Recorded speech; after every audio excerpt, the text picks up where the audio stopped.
Assalamualaikum warahmatullahi wabarakatuh. Perkenalkan, saya Olga Divani Claresta dari Program Studi Hukum Pidana Islam semester 5. NIM belakang saya 35. Di sini saya sebagai pemateri pertama akan menjelaskan materi tentang naskah akademik. Sebelum teman-teman memahami dengan detail mengenai naskah akademik, maka saya akan menjelaskan pengertian dari naskah akademik.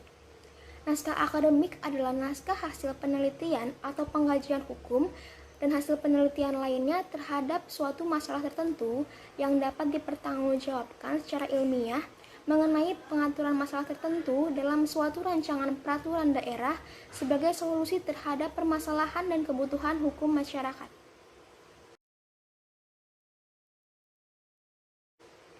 Selanjutnya saya akan menjelaskan fungsi naskah akademik. Fungsi naskah akademik adalah sebagai naskah ilmiah yang dapat dipertanggungjawabkan yang berisi latar belakang, tujuan penyusunan, sasaran yang ingin diwujudkan, memberikan gambaran mengenai substansi, materi, dan ruang lingkup dari sebuah peraturan perundang-undangan yang akan dibuat dan memberikan pertimbangan dalam rangka pengambilan keputusan bagi pihak eksekutif dan legislatif.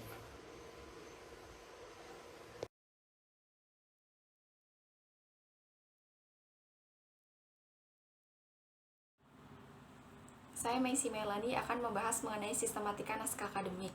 Dalam perkembangannya, pengertian dan pengaturan naskah akademik diakomodir dalam peraturan perundang-undangan, yaitu Undang-Undang Nomor 12 Tahun 2011 tentang pembentukan peraturan perundang-undangan dan Peraturan Menteri Dalam Negeri Nomor 53 Tahun 2011 tentang pembentukan produk hukum daerah.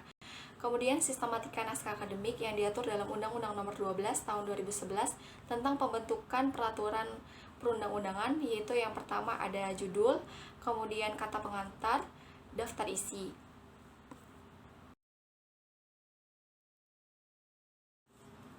Kemudian bab 1 ada pendahuluan. Pendahuluan ini memuat latar belakang, sasaran yang ingin ditujukan, identifikasi masalah, tujuan dan kegunaan, serta metode penelitian. Nah, dalam latar belakang, memuat pemikiran atau alasan-alasan perlunya penyusunan naskah akademik sebagai acuan pembentukan rancangan undang-undang atau rancangan peraturan daerah. Latar belakang menjelaskan mengapa pembentukan rancangan undang-undang ini memerlukan suatu kajian yang mendalam dan komprehensif mengenai teori atau pemikiran ilmiah yang berkaitan dengan materi muatan rancangan undang-undang tersebut. Pemikiran ilmiah tersebut mengarah kepada penyusunan argumentasi filosofis, sosiologis, serta yuridis guna mendukung perlu atau tidaknya penyusunan rancangan undang-undang atau rancangan peraturan daerah tersebut. Kemudian identifikasi masalah. Identifikasi masalah ini memuat rumusan mengenai masalah apa yang ditemukan atau diuraikan dalam naskah akademik tersebut. Nah, pada dasarnya identifikasi masalah dalam naskah akademik ini mencakup 4 pokok permasalahan. Yang pertama, permasalahan apa yang dihadapi dalam kehidupan bernegara, berbangsa, dan bermasyarakat, serta bagaimana permasalahan tersebut dapat diatasi. Kemudian, mengapa perlu rancangan undang-undang atau rancangan peraturan daerah sebagai dasar pemecahan masalah tersebut, yang berarti membenarkan pelibatan negara dalam penyelesaian masalah tersebut. Kemudian yang tiga, apa yang menjadi pertimbangan atau landasan filosofis, sosiologis, yuridis pembentukan rancangan undang-undang atau rancangan peraturan daerah tersebut. Dan yang terakhir, apa sasaran yang akan ditujukan atau diwujudkan, dan ruang lingkup pengaturan, jangkauan, dan arah atau tujuan. Kemudian tujuan dan kegunaan kegiatan penyusunan naskah akademik sesuai dengan ruang lingkup identifikasi masalah yang dikemukakan sebelumnya. Tujuan penyusunan naskah akademik yaitu yang pertama, merumuskan permasalahan yang dihadapi dalam kehidupan berbangsa, bernegara, dan bermasyarakat, serta cara-cara mengatasi permasalahan tersebut. Yang kedua, merumuskan permasalahan hukum yang dihadapi sebagai alasan pembentukan rancangan undang-undang atau rancangan peraturan daerah sebagai dasar hukum penyelesaian atau solusi permasalahan dalam kehidupan berbangsa, bernegara, dan bermasyarakat. Kemudian yang ketiga, merumuskan pertimbangan atau landasan filosofis, sosiologis, yuridis pembentukan rancangan undang-undang dan rancangan peraturan daerah. Kemudian yang terakhir, merumuskan sasaran yang akan ditujukan atau diwujudkan. ruang lingkup pengaturan, jangkauan, dan arah pengaturan dalam rancangan undang-undang atau rancangan peraturan daerah. Kemudian, untuk kegunaan dari penyusunan naskah akademik adalah sebagai acuan atau referensi penyusunan atau pembahasan rancangan undang-undang atau rancangan peraturan daerah. Kemudian bagian terakhir dalam bab 1 pendahuluan yaitu adalah metode. Penyusunan naskah akademik pada dasarnya merupakan suatu kegiatan penelitian sehingga digunakan metode penyusunan naskah akademik yang berbasiskan metode penelitian hukum atau penelitian lainnya. Penelitian hukum dapat dilakukan melalui metode yuridis normatif dan metode yuridis empiris. Metode yuridis empiris dikenal juga dengan penelitian sosiolegal. Metode yuridis normatif ini dilakukan melalui studi pustaka yang menelaah terutama data sekunder yang berupa peraturan perundang-undangan, putusan pengadilan, perjanjian kontrak atau dokumen hukum lainnya, serta hasil penelitian, hasil pengajian, dan referensi lainnya. Metode yuridis normatif ini dapat dilengkapi dengan wawancara, diskusi fokus group discussion, dan rapat gelar pendapat.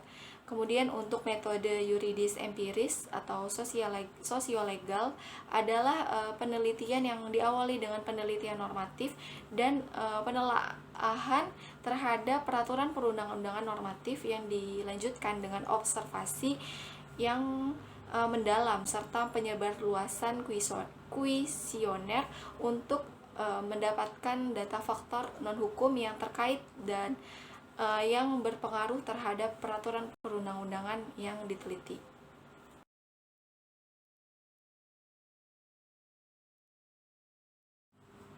Kemudian bab 2, kajian teoritis dan praktik empiris. Bab ini merupakan uraian mengenai materi yang bersifat teoritis, asas politik, perkembangan pemikiran, serta implikasi sosial, politik, dan ekonomi, keuangan negara, dan pengaturan dalam suatu undang-undang, peraturan daerah provinsi, atau peraturan daerah kabupaten atau kota. Bab ini juga diuraikan dalam beberapa subbab, yaitu yang pertama, kajian teoritis. Subbab keduanya, kajian terhadap asas atau prinsip yang terkait dengan penyusunan norma.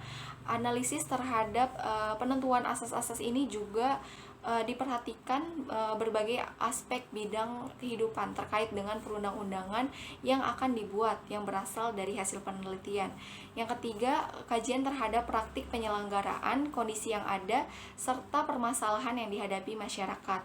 Dan yang terakhir, kajian terhadap implikasi penerapan sistem baru yang akan diatur dalam undang-undang atau peraturan daerah terhadap aspek kehidupan masyarakat dan dampaknya terhadap aspek beban keuangan negara.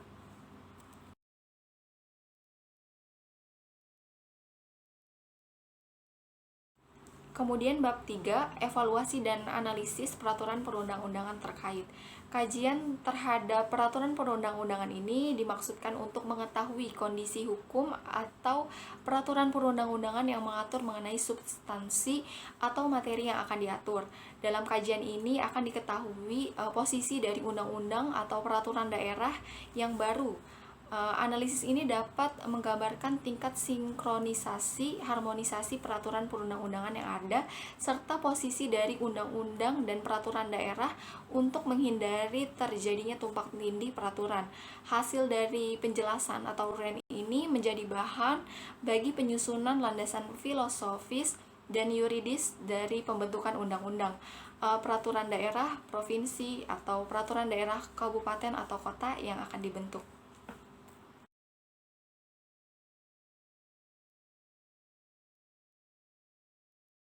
Baiklah, selanjutnya saya akan membahas bab 4, sistematika naskah akademik. Dalam bab 4 ini ada 3 pembahasan. Yang pertama, landasan filosofis, yang kedua, landasan sosiologis, dan yang ketiga, landasan yuridis. Landasan filosofis merupakan alasan atau pertimbangan yang menggambarkan bahwa undang-undang dibentuk mempertimbangkan pandangan hidup, kesadaran, cita hukum yang meliputi suasana kebatinan dan serta falsafah bangsa Indonesia yang bersumber dari Pancasila dan pembukaan Undang-Undang Dasar Negara Republik Indonesia tahun 1945. Untuk contoh landasan filosofis dapat kita lihat ke samping. Di sini kami mengambil contoh RUU tentang sistem budidaya tanaman. Nah, di sini ada 3 paragraf. Pada paragraf pertama itu mempertimbangkan tentang pandangan hidup. Paragraf kedua mempertimbangkan kesadaran. Paragraf ketiga mempertimbangkan cipta hukum. Baik, saya akan bacakan contohnya. A. Landasan filosofis. Undang-Undang Dasar Negara Republik Indonesia tahun 1945 telah mengamanatkan bahwa tujuan pembangunan nasional Indonesia salah satunya untuk membentuk suatu pemerintah pusat negara Indonesia yang melindungi segenap bangsa Indonesia dan seluruh tumpah darah Indonesia, dan untuk memajukan kesejahteraan umum. Untuk mencapai kesejahteraan umum ini, kita sebagai bangsa Indonesia perlu bersyukur bahwa telah dikaruniai oleh Tuhan Yang Maha Esa kekayaan alam hayati, air, iklim, dan kondisi tanah yang memberikan sumber kehidupan kepada bangsa, terutama di bidang pertanian, dan sekaligus merupakan salah satu modal dasar bagi pembangunan nasional yang pada hakikatnya merupakan pembangunan manusia Indonesia seutuhnya. Pembangunan bidang pertanian yang merupakan bagian dari pembangunan nasional diharapkan dapat tercermin dalam dimensi pembangunan dan sektor unggulan yang pada hakikatnya menuju pada kedaulatan pangan nasional, yang salah satunya untuk meningkatkan ketersediaan pangan melalui penguatan kapasitas produksi dalam negeri. Dalam meningkatkan ketersediaan pangan itu, perlu dibuat suatu sistem budidaya tanaman dalam rangka untuk mengembangkan dan memanfaatkan SDA nabati melalui upaya manusia yang dengan modal, teknologi, dan sumber daya lainnya untuk menghasilkan produk pertanian guna memenuhi kebutuhan manusia secara lebih baik. Sistem budidaya tanaman yang diharapkan untuk mendukung kedaulatan pangan nasional ini pada prinsipnya juga merupakan suatu pelaksana esensi pada pasal 33 ayat 2 dan ayat 3 Undang-Undang Dasar Negara Republik Indonesia tahun 1945 yang menyatakan bahwa cabang-cabang produksi yang penting bagi negara dan yang menguasai hajat hidup orang banyak dikuasai oleh negara.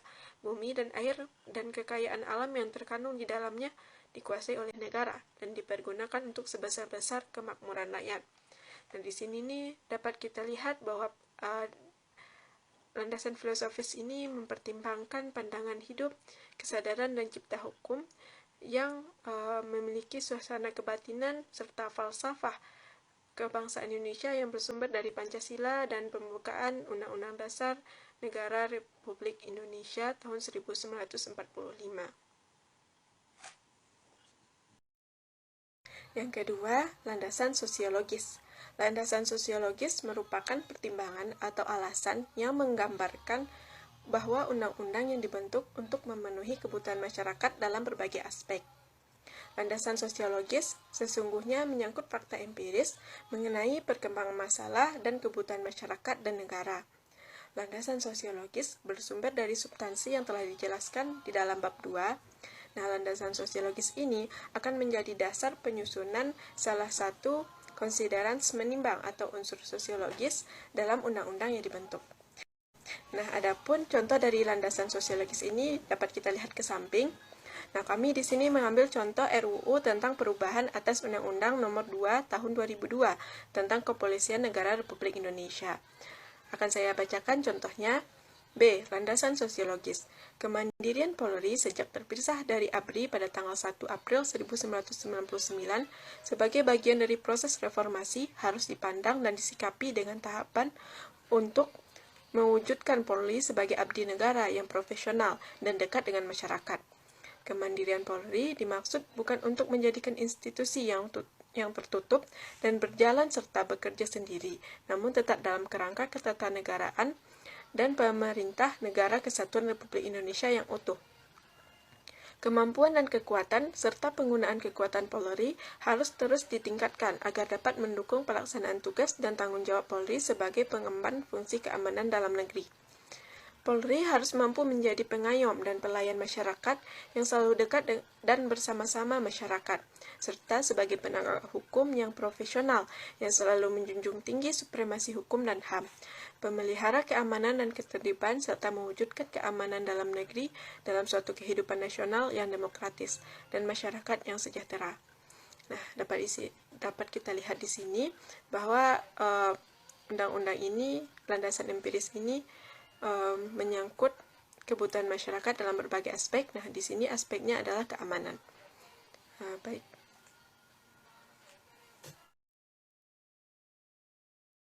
Yang ketiga, landasan yuridis. Landasan yuridis merupakan pertimbangan atau alasan yang menggambarkan bahwa peraturan itu dibentuk untuk mengatasi persoalan hukum atau mengisi kekosongan hukum dengan mempertimbangkan aturan yang ada, yang akan diubah, atau yang akan dicabut, guna menjamin kepastian hukum dan rasa keadilan masyarakat. Landasan yuridis menyangkut persoalan hukum yang berkaitan dengan substansi atau materi yang diatur, sehingga perlu dibentuk peraturan perundang-undangan yang baru. Beberapa persoalan hukum itu antara lain peraturan yang sudah ketinggalan, peraturan yang tidak harmonis atau tumpang tindih, jenis peraturan di bawah undang-undang sehingga daya berlakunya lemah, peraturan yang sudah ada tapi tidak memadai, atau peraturan yang belum ada sama sekali. Adapun contoh dari landasan yuridis ini dapat kita lihat ke samping. Di sini kami mengambil contoh RUU tentang tanggung jawab sosial perusahaan. Akan saya bacakan contohnya. C. Landasan yuridis. Berdasarkan evaluasi dan analisis peraturan perundang-undangan yang telah diuraikan pada bab 3, terdapat beberapa peraturan perundang-undangan yang mengatur mengenai TJSP. Namun, dalam pengaturannya masih menimbulkan multitafsir dalam memaknai TJSP. Misalnya, dalam penggunaan istilah yang digunakan masih terdapat beragam istilah yuridis seperti tanggung jawab sosial dan lingkungan, tanggung jawab sosial perusahaan, pembinaan usaha kecil atau koperasi dan pembinaan masyarakat, pengembangan masyarakat sekitarnya dan jaminan hak-hak masyarakat adat, atau program pengembangan dan pemberdayaan masyarakat. Selain itu, perbedaan pemahaman dalam memaknai TJSP juga menyebabkan perbedaan pelaksanaan TJSP. Oleh karena itu, dibutuhkan pengaturan secara khusus dalam undang-undang tersendiri secara komprehensif yang akan mengatur semua kegiatan TJSP, BUMN, BUMD, swasta, nasional atau asing, di Indonesia sebagai landasan hukum yang dijadikan pedoman dalam pelaksanaan TJSP.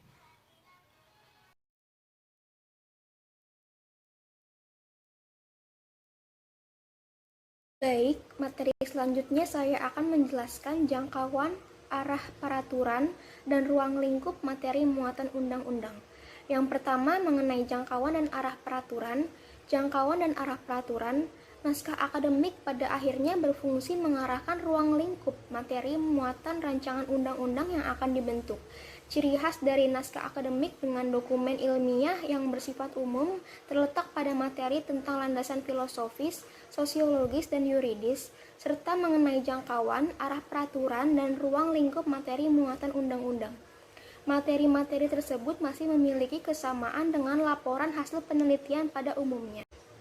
Lalu yang kedua, mengenai ruang lingkup materi muatan undang-undang. Sejalan dengan arah pengaturan, rancangan undang-undang memuat materi muatan yang didasarkan pada hal-hal yang telah diuraikan dalam materi naskah akademik.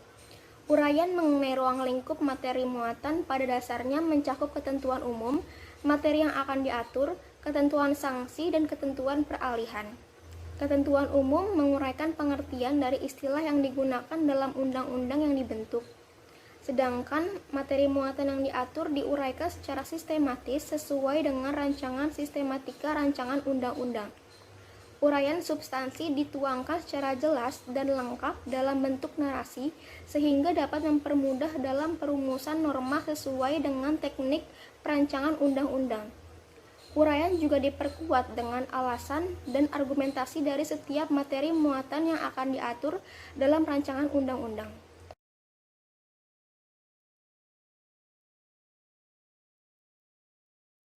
Kesimpulan memuat rangkuman jawaban atas identifikasi masalah dalam naskah akademik.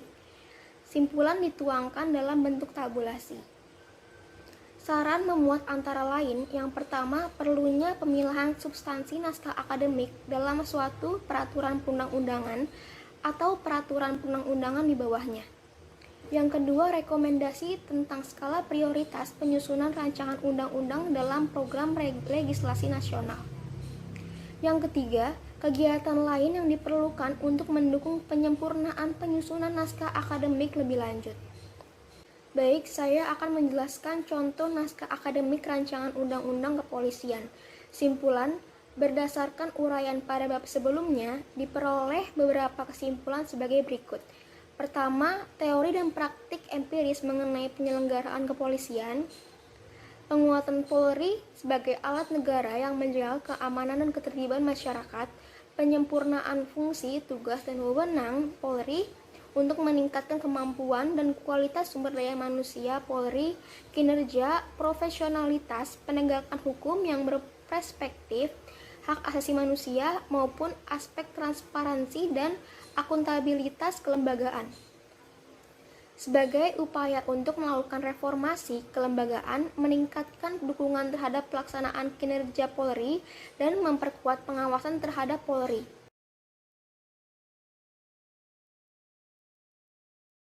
Daftar pustaka. Daftar pustaka ini memuat buku, makalah, dan hasil seminar atau lokakarya, peraturan perundang-undangan, dan jurnal yang menjadi sumber bahan penyusunan naskah akademik. Adapun contohnya, kami mengambil contoh RUU KUHP. Di sini di daftar pustakanya ada buku, ada makalah dan hasil seminar atau lokakarya, dan juga ada peraturan perundang-undangan.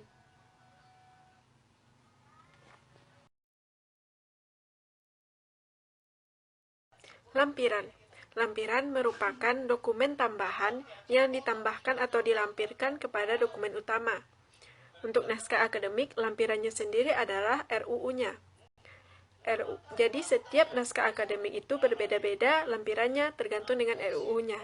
Misalnya, naskah akademik RUU KUHP, berarti isi lampirannya adalah RUU KUHP. Kalau misalnya naskah akademiknya RUU PKS, berarti lampirannya itu RUU PKS.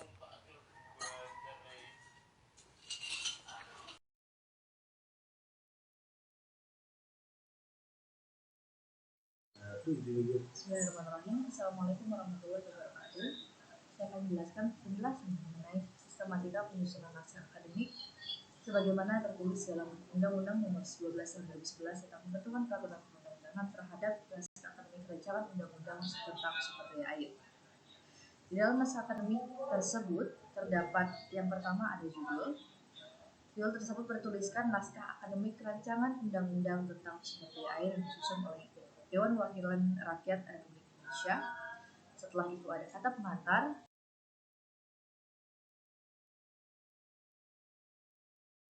Bab 1 yakni pendahuluan. Dalam pendahuluan terdapat atau terdiri dari latar belakang, sasaran yang akan diwujudkan, identifikasi masalah, tujuan serta kegunaan, hingga kepada metode penyusunan naskah akademik.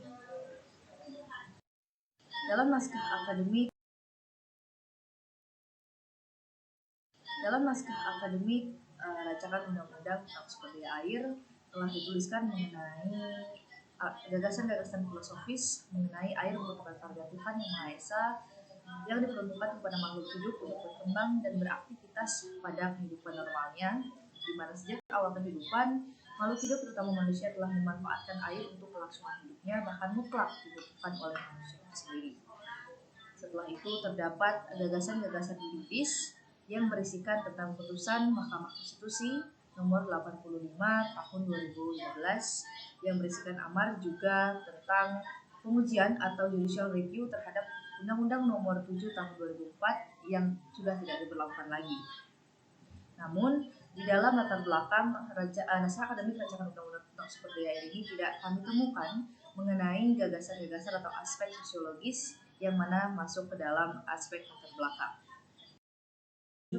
Selain daripada merujuk kepada putusan Mahkamah Konstitusi nomor 85 tahun 2016, dalam naskah akademik rancangan undang-undang tentang sumber daya ini juga merujuk kepada instrumen internasional PBB yang pertama kali mengakui hak atas air sebagai hak asasi manusia dalam General Comment nomor 15 mengenai right to water yang dikeluarkan oleh United Nations Committee on Economic, Social and Cultural Rights atau UNCESCR pada tanggal 29 November 2002, di mana hal tersebut merupakan salah satu interpretasi dari pasal 11 atau hak atas hidup yang layak dan pasal 12 atau hak atas kesehatan International Covenant on Economic, Social and Cultural Rights atau ICESCR, di mana hal yang paling penting yang terkandung dalam General Comment nomor 15 tersebut adalah kesadaran dan artikulasi dari kebebasan dan hak.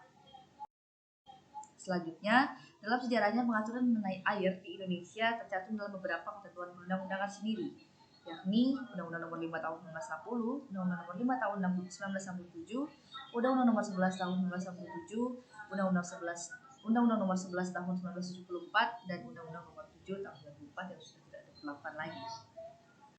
Selanjutnya, amar putusan Mahkamah Konstitusi terhadap yang tercantum dalam putusan Mahkamah Konstitusi nomor 85 tahun 2015, diantaranya menyatakan bahwa Undang-Undang Nomor 7 Tahun 2004 tentang sumber daya air bertentangan dengan Undang-Undang Dasar Negara Republik Indonesia tahun 1945. Yang kedua, Undang-Undang Nomor 7 Tahun 2004 tentang sumber daya air tidak memiliki kekuatan hukum yang mengikat, dan Undang-Undang Nomor 11 tahun 1974 tentang pengairan akan berlaku kembali. Di dalam naskah akademik rancangan undang-undang tentang sumber daya air ini terdapat 4 permasalahan pokok yang dapat dijabarkan sebagai berikut. Pertama, bagaimana teori-teori dan pemikiran yang berkembang saat ini tentang sumber daya air dan bagaimana praktik empiris mengenai pengelolaan sumber daya air. Yang kedua, bagaimana peraturan perundang-undangan yang terkait dengan pengelolaan sumber daya air saat ini. Ketiga, apa yang menjadi pertimbangan atau landasan filosofis, sosiologis, dan yuridis dari pembentukan rancangan undang-undang tentang sumber daya air, serta apa yang menjadi sasaran, jangkauan, arah, pengaturan, dan materi muatan yang perlu diatur dalam rancangan undang-undang tentang sumber daya air. Bersambung dari identifikasi masalah, terdapat tujuan dan kegunaan. Sesuai dengan identifikasi permasalahan yang dikemukakan di atas, maka tujuan penyusunan naskah akademik ini adalah sebagai berikut. Pertama, mengetahui perkembangan teori-teori dan pemikiran yang berkembang saat ini tentang sumber daya air dan praktik empiris mengenai pengelolaan sumber daya air. Yang kedua, mengetahui kondisi peraturan perundang-undangan yang terkait dengan pengelolaan sumber daya air saat ini. Yang ketiga, merumuskan pertimbangan atau landasan filosofis, sosiologis, dan yuridis dari pembentukan rancangan undang-undang tentang sumber daya air. Yang terakhir, merumuskan sasaran, jangkauan, arah pengaturan, dan materi muatan yang perlu diatur dalam rancangan undang-undang tentang sumber daya air. Sementara itu, kegunaan penyusunan naskah akademik ini adalah sebagai acuan atau referensi dalam menyusun dan membahas rancangan undang-undang tentang sumber daya air yang akan menjadi landasan hukum yang mampu menjawab tantangan pengelolaan sumber daya air di tanah air ini.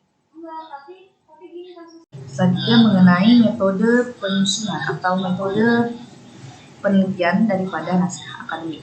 Terdapat 2 metode yang ada atau disebutkan dalam Undang-Undang Nomor 12 Tahun 2011 mengenai pembentukan peraturan perundang-undangan atau lampiran tentang naskah akademik, yakni yang pertama mengenai metode yuridis normatif dan metode yuridis empiris.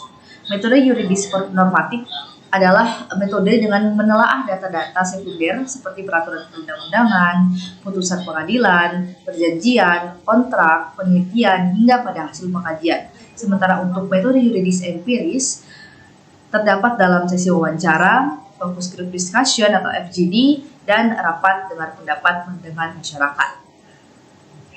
Nah, dalam metode penyusunan naskah akademik rancangan undang-undang tentang sumber daya air ini sendiri menggunakan keduanya, yakni metode yuridis normatif juga metode yuridis empiris, di mana setelah menelaah data-data sekunder seperti peraturan perundang-undangan, hasil kajian, penelitian, dan lain sebagainya, dan guna melengkapi daripada studi literatur tersebut, dilakukan fokus group discussion ke beberapa universitas yang ada di Provinsi Sulawesi Selatan, Nusa Tenggara Timur, dan juga Jawa Tengah.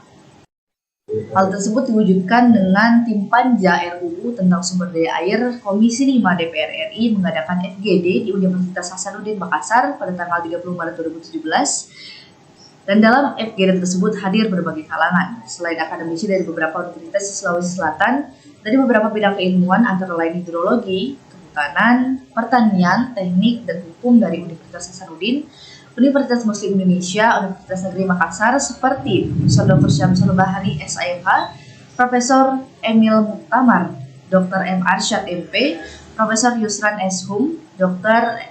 Muhammad Ramli, Dr. Ashok Toha, Profesor Dadang Surya Naja, serta beberapa akademisi lainnya dari pihak Dinas PSDA setempat.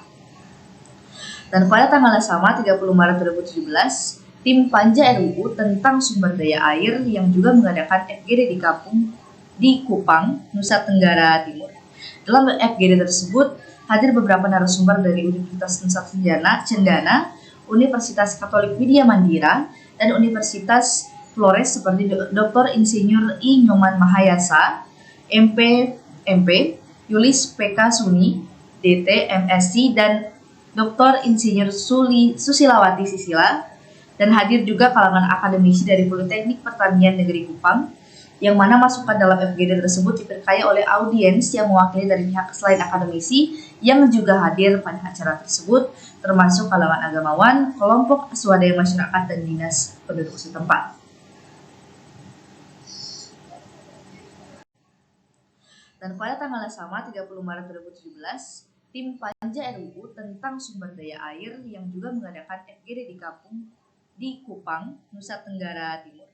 Dalam FGD tersebut, hadir beberapa narasumber dari Universitas Nusa Cendana, Universitas Katolik Widya Mandira, dan Universitas Flores seperti Dr. Insinyur I. Nyoman Mahayasa, MP, Yulis PK Suni, DT, MSc, dan Dr. Insinyur Susilawati Sisila, dan hadir juga kalangan akademisi dari Politeknik Pertanian Negeri Kupang, yang mana masukan dalam FGD tersebut diperkaya oleh audiens yang mewakili dari pihak selain akademisi yang juga hadir pada acara tersebut, termasuk kalangan agamawan, kelompok swadaya masyarakat, dan dinas penduduk setempat.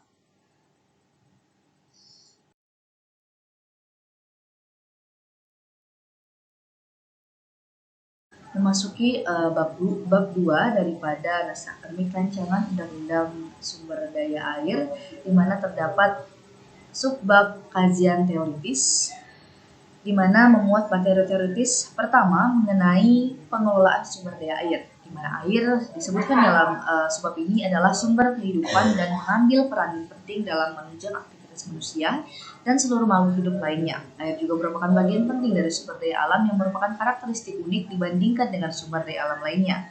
Sebagai sumber daya alam, air merupakan sumber daya alam yang paling berharga di antara semua zat lain yang ada di muka bumi, dan hingga saat ini tidak ada satupun zat lain yang dapat menggantikannya. Selanjutnya membahas juga tentang hak atas air sebagai HAM, di mana kelangkaan air atau water scarcity adalah salah satu latar belakang utama pengakuan hak asasi manusia atas air, di mana di dalamnya termasuk atau dimasukkan beberapa fakta-fakta empiris mengenai data pada awal tahun 2000, di mana jumlah air tawar di dunia hanya sekitar 2,5% dan 97,5%-nya merupakan jenis daripada air laut. Berlanjut daripada air sebagai materi atau diakui sebagai hak asasi manusia, dalam naskah akademik rancangan undang-undang sumber daya air juga disebutkan bahwasanya air adalah barang publik juga barang ekonomi, di mana air adalah sumber daya yang fundamental bagi kehidupan dan memegang peran penting bagi pertanian, pembangkit listrik, pembangunan nasional, hingga kepada kesehatan. Sehingga kebutuhan air dikategorikan dalam kebutuhan air domestik dan juga non-domestik.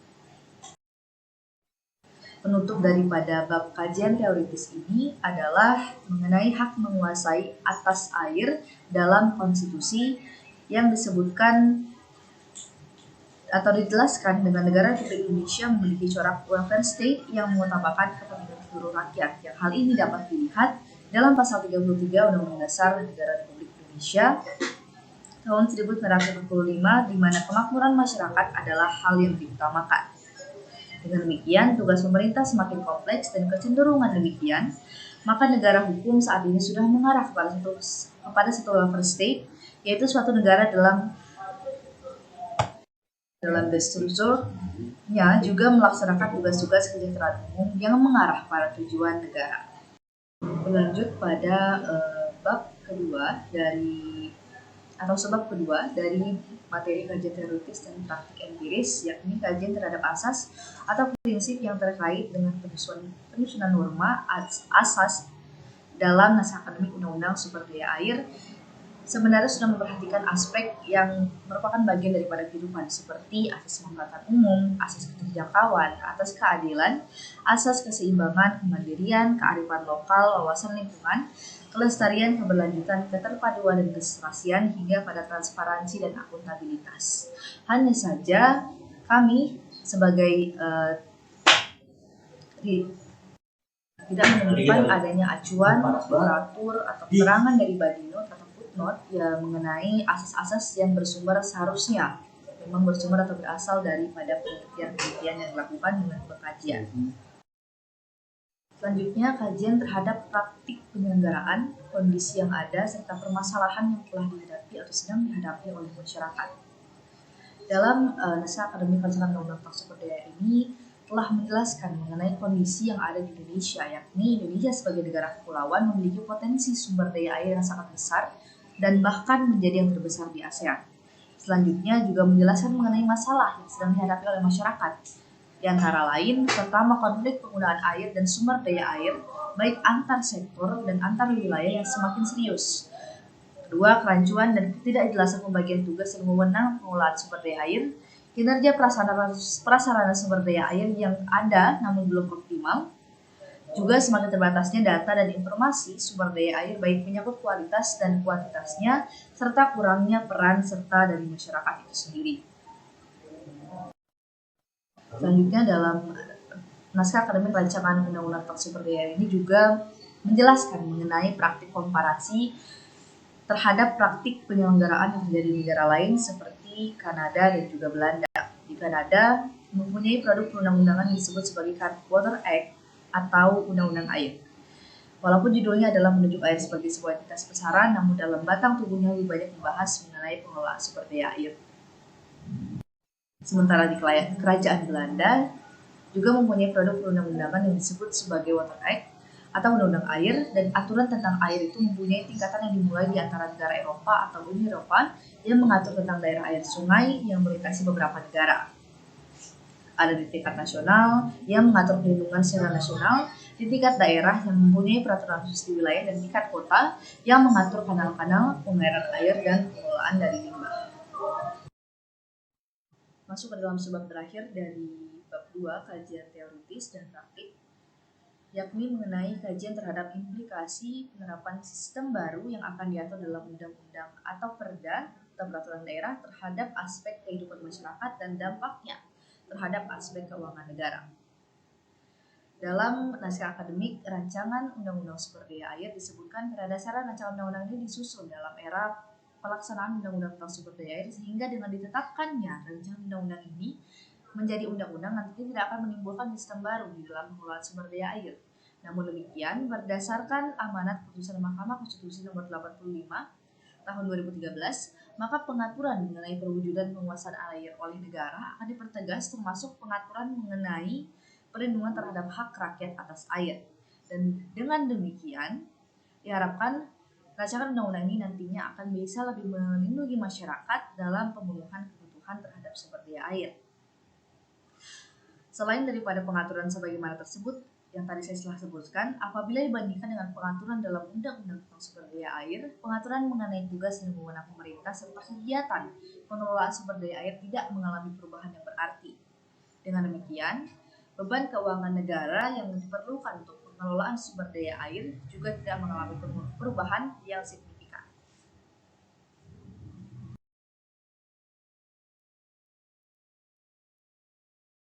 Kita masuk ke dalam bab 3 mengenai evaluasi dan analisis peraturan perundang-undangan yang terkait. Sedikitnya ada 21 peraturan perundang-undangan yang terkait dengan rancangan undang-undang tentang sumber daya air ini. Di antaranya adalah Undang-Undang Dasar tahun 1945, Undang-Undang nomor 7 tahun 2004 tentang sumber daya air yang dibatalkan dengan putusan Mahkamah Konstitusi nomor 85 tahun 2013, Undang-Undang nomor 2 tahun 2017 tentang Desa Konstruksi, Undang-Undang nomor 37 tahun 2014 tentang tanah dan air, Undang-Undang nomor 23 tahun 2014 tentang pemerintahan daerah, Undang-Undang nomor 6 tahun 2014 tentang desa, Undang-Undang Nomor 32 Tahun 2009 tentang Perlindungan dan Pengelolaan Lingkungan Hidup, serta Undang-Undang Nomor 4 Tahun 2009 tentang Mineral dan Batu Bara. Selanjutnya disebutkan juga pada Undang-Undang Nomor 26 Tahun 2007 tentang Penataan Ruang, Undang-Undang Nomor 25 Tahun 2007 tentang Penanaman Modal, Undang-Undang Nomor 19 Tahun 2007 tentang Badan Usaha Milik Negara, Undang-Undang Nomor 41 Tahun 1999 tentang Kehutanan beserta perubahannya, Undang-Undang Nomor 5 Tahun 1960 tentang konservasi sumber daya alam hayati dan ekosistemnya, Undang-Undang Nomor 11 Tahun 1994 tentang pengairan, Undang-Undang Nomor 5 Tahun 1960 tentang pokok-pokok agraria, Peraturan Pemerintah Nomor 271 Tahun 2015 tentang pengelolaan sumber daya air, Peraturan Pemerintah Nomor 122 Tahun 2015 tentang sistem penyediaan air minum. Bisa disebutkan pula dalam Peraturan Presiden Nomor 38 Tahun 2015 tentang kerjasama pemerintah dengan badan usaha dalam penyediaan infrastruktur, Peraturan Menteri Agraria Nomor 3 Tahun 2015 dan Peraturan Menteri Kementerian Dalam Negeri, Peraturan Menteri Dagri Nomor 52 Tahun 2014. Kemudian berkaitan dengan peraturan perundang-undangan yang terkait atau yang ada dalam rancangan undang-undang atau naskah akademik rancangan undang-undang sistem penyediaan. Maksud saya naskah akademik rancangan undang-undang tentang sumber daya air juga menyebutkan mengenai posisi daripada rancangan undang-undang tersebut sendiri. Dalam Peraturan Menteri Dalam Negeri Nomor 52 Tahun 2014 tentang pedoman pengakuan dan perlindungan masyarakat hukum adat, dijelaskan bahwasanya dalam Undang-Undang Nomor 6 Tahun 2014 tentang desa menyatakan desa adat ditetapkan dengan peraturan daerah kabupaten kota. Sedangkan dalam Peraturan Menteri Dalam Negeri Nomor 52 Tahun 2014, pengakuan dan perlindungan masyarakat hukum adat ditetapkan dengan keputusan bersama kepala daerah. Dengan demikian, terkait dengan pengakuan masyarakat hukum adat beserta hak yang dimiliki tidak diatur dalam rancangan undang-undang tentang sumber daya air, namun diserahkan kepada peraturan perundang-undangan yang bersangkutan. Pengaturan dalam rancangan undang-undang tersebut tentang sumber daya air hanya sebatas memberikan pengakuan hak masyarakat hukum adat terhadap sumber daya air. Begitulah posisi daripada rancangan undang-undang tersebut dalam Peraturan Menteri Nomor 52 Tahun 2014 tentang pedoman pengakuan dan perlindungan masyarakat hukum adat.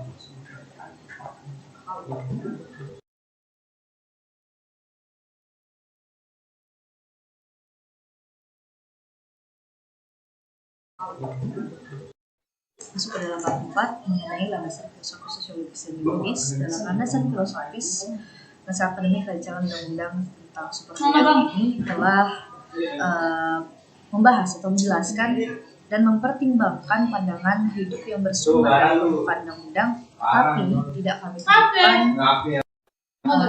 temukan sumber yang berkait atau yang diambil dari falsafah atau nilai-nilai dari Pancasila.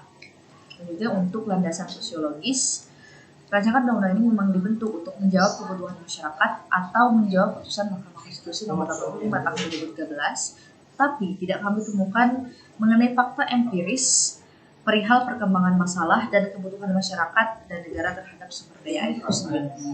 Sementara dalam landasan yuridis telah menjawab putusan Mahkamah Konstitusi Nomor 85 Tahun 2013, juga mengisi kekosongan pasca tidak berlakunya Undang-Undang Nomor 11 Tahun 1974 tentang pengairan dan atas dicabutnya Undang-Undang Nomor 7 Tahun 2004 oleh Mahkamah Konstitusi.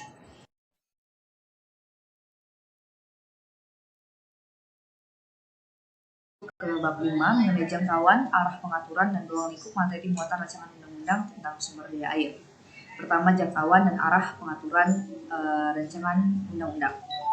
Mengenai sasaran, terkait dengan hal tersebut, dalam hal sumber daya air harus berada dalam kerangka pembatasan yang telah diamanatkan oleh Mahkamah Konstitusi, yakni bahwa setiap pengusahaan air tidak boleh mengganggu, mengesampingkan, apalagi meniadakan hak rakyat atas air, bahwa negara harus memenuhi hak rakyat atas air, akses terhadap air adalah salah satu hak asasi sendiri, hingga kepada mengingat kelestarian lingkungan hidup, di mana salah satu hak asasi manusia yang tercantum dalam pasal 28H ayat 1 Undang-Undang Dasar Negara Republik Indonesia tahun 1945 dan lain sebagainya. Yang ketiga yakni ketentuan saksi, di mana dalam naskah akademik rancangan undang-undang tentang sumber daya air ini disebut sebagai ketentuan pidana, di mana disebutkan seperti contohnya adalah setiap orang yang dengan sengaja melakukan kegiatan yang mengakibatkan terganggunya kondisi tata air di daerah aliran sungai, kerusakan sumber daya air dan prasarana, dan atau pencemaran air sebagaimana dimaksud dalam pasal 24 huruf A, huruf B, dan huruf D, atau melakukan kegiatan yang mengakibatkan terjadinya daya rusak air sebagaimana dimaksud dalam pasal 36, dipidana dengan pidana penjara paling singkat 3 tahun dan paling lama 9 tahun, dan denda paling sedikit 5 miliar rupiah dan paling banyak 15 miliar rupiah.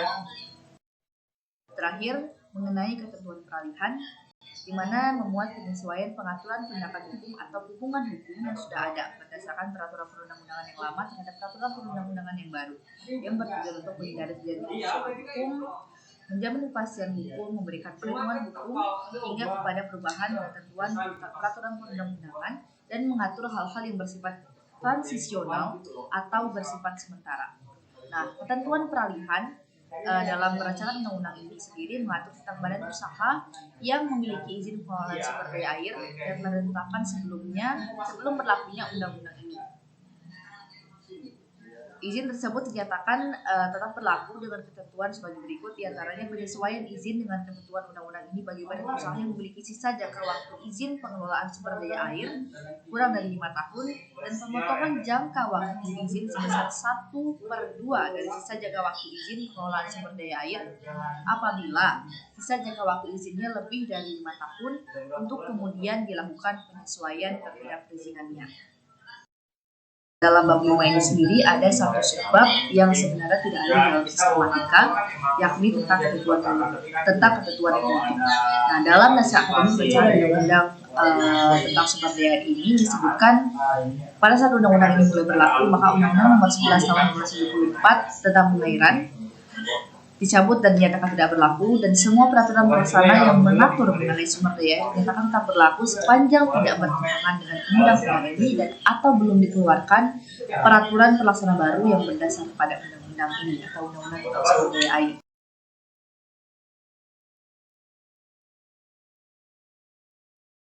Masuk pada bab terakhir, yakni bab 6 atau penutup yang berisi simpulan, di mana dalam rancangan undang-undang ini atau naskah akademik rancangan undang-undang tentang sumber daya air perlu memuat pokok-pokok pengaturan yang meliputi tahapan pengelolaan dan kegiatannya, wewenang tanggung jawab pemerintah, pelibatan masyarakat, dan sanksi yang berupa tegas konsep penguasaan air oleh negara. Sebenarnya ini merupakan singkatan atau ringkasan atau resume dari semua yang tertulis di atau yang telah saya sebutkan di atas, namun tidak menyebutkan secara spesifik atau masih abstrak. Sementara dalam ketentuan dalam sistematika itu sendiri menjelaskan bahwasannya simpulan memuat rangkuman pokok pikiran yang berkaitan dengan praktik penyelenggaraan, pokok elaborasi teori, dan asas-asas yang telah diuraikan dalam bab-bab sebelumnya. Sementara dalam subbab tentang saran, naskah akademik rancangan undang-undang tentang sumber daya air telah memenuhi rekomendasi tentang skala prioritas penyusunan rancangan undang-undang atau rancangan peraturan daerah dalam program legislasi nasional atau program legislasi daerah, di mana menyebutkan bahwa Undang-Undang Nomor 11 Tahun 2010 tentang pengairan perlu segera diganti dengan rancangan undang-undang yang mengatur pengelolaan sumber daya air yang disusun secara menyeluruh, yang mencakup hal-hal yang bersifat normatif, substantif, dan operasional untuk konservasi sumber daya air, pendaya gunaan sumber daya air, dan pengendalian bencana terkait air. Diharapkan dengan terbitnya undang-undang ini, berbagai masalah dan kendala yang selama ini dihadapi pasca putusan Mahkamah Konstitusi Nomor 85 Tahun 2013 dapat diatasi dengan sebaik-baiknya. Namun, dalam subbab saran ini kami tidak menemukan adanya pemilahan substansi naskah akademik dalam suatu peraturan perundang-undangan atau peraturan perundang-undangan di bawahnya. Juga tidak terdapat atau tidak kami temukan mengenai kegiatan lain yang diperlukan untuk mendukung daripada penyempurnaan penyusunan naskah akademik secara lebih lanjut.